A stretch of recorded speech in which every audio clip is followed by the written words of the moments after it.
Borada, good morning. How are you this morning? It had been my plan to record on Wednesday out on location somewhere, but the light wasn't great and it was wet and miserable. So here I am in the comfort of my office. How are you this morning? I had a really good day yesterday. It's always good to get out and be with people, and whilst I can only do that for the most essential of reasons, I had one of those yesterday and I took advantage of it. And it tied in with something that I'd read as well. So let me tell you what I'd read. It was another of the daily reflection things in this book. And sorry, that's my bookmark, it's just fallen out.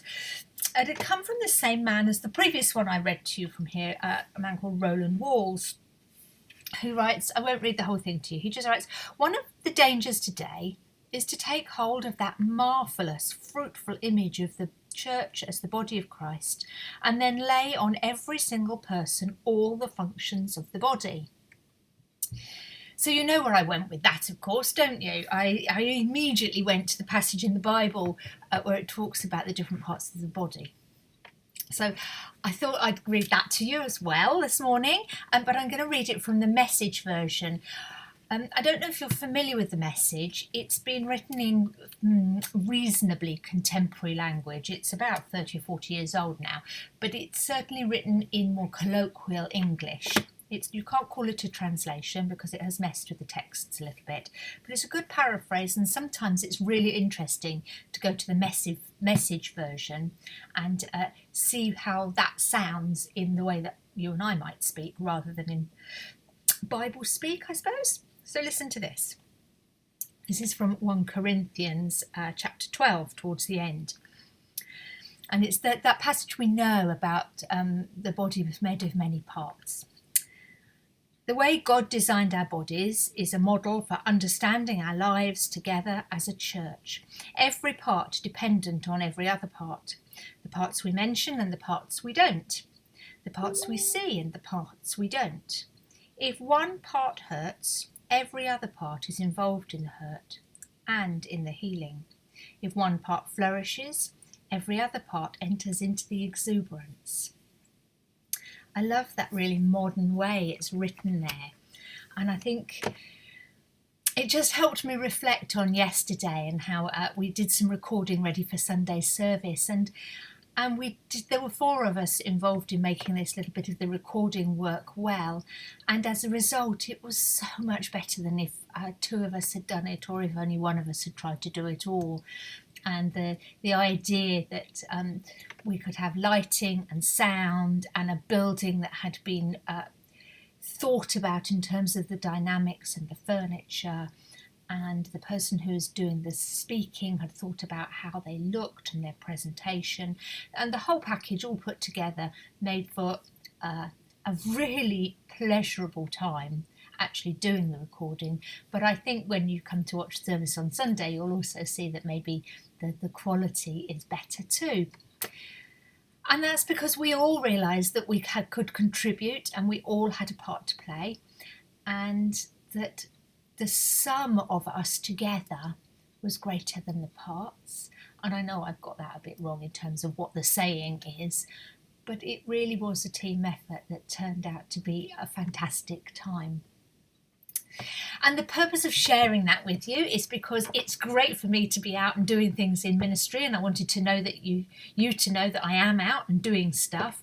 But it was also to just remind myself, and perhaps remind you if you need reminding, that whatever part you're playing in your family life, in your work life, in your church life, and in your community life, your part is important, whether it's one of the seen parts or the unseen parts.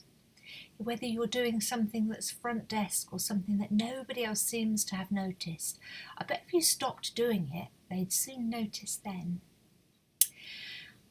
And that idea that we all have a part to play in the bigger scheme and the bigger interconnectedness of life, I find that really encouraging and hopeful. It's all about what humanity is, isn't it? And I think one of the great strengths that we found during the lockdowns and during the restrictions that we've been living with in the last year is that we've found out which of those connections work and which need to be improved. We found out the importance of those most simple of connections with other people. And we've learned how to make new ones, haven't we?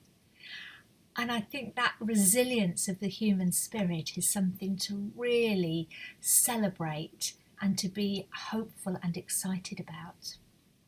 So I'll read that little bit from Roland Walls again. One of the dangers today is to take hold of that marvellous fruitful image of the church as the body of Christ and then lay on every single person all the functions of the body. Let's be careful we don't do that. Let's be really glad of the differences that we have, remembering that what Paul wrote in his letter to the Corinthians is that all those differences matter, but they matter when we put them together, each different part making up a whole. And that perhaps if one part is hurting, then the whole hurts. And if one part is flourishing, the whole flourishes. So if we see our friends and our neighbours in trouble, we will flourish better if we help them to flourish. Oh, I could go on for ages about this, and I can see that I've gone off in a terrible tangent already, but I'm going to stop there. I wanted you to know the joy I'd felt of working as part of a team yesterday, and I wanted to encourage you to think about the ways that you connect with others to make life better and easier, and perhaps we should give thanks to God for that. I don't know what you're up to today, but I'm sure that there will be something that connects you with somebody else. And I hope that you are able to give thanks for those contacts and those moments of communication and of relationship. I will be praying for you today. And if you want to be in touch, you know where I am. Please give me a ring or drop me a line. Have a lovely day. God bless to you all. Bye bye.